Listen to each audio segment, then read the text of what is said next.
Spider-Man, đồ pyjama. Này là đồ chơi. 100 puzzle luôn nè.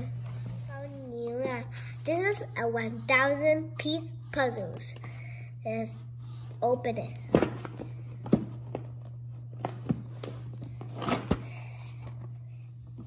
Số câu khi mình nhận được đồ rồi. Và cái này 100 piece, 1000 piece of puzzle.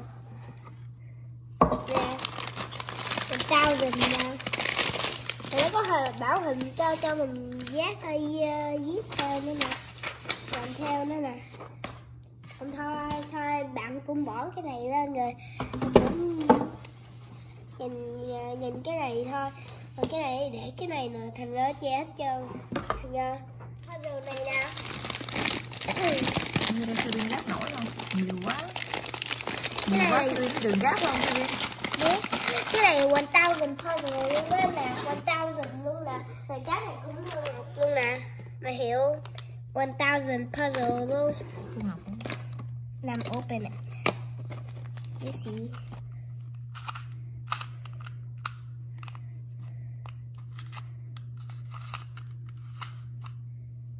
Cái này giống của đây, em thích cái này lắm. Này, với cái túi này bỏ ở đây nè.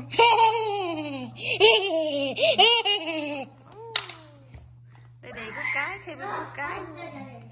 Rồi, mắc cười cái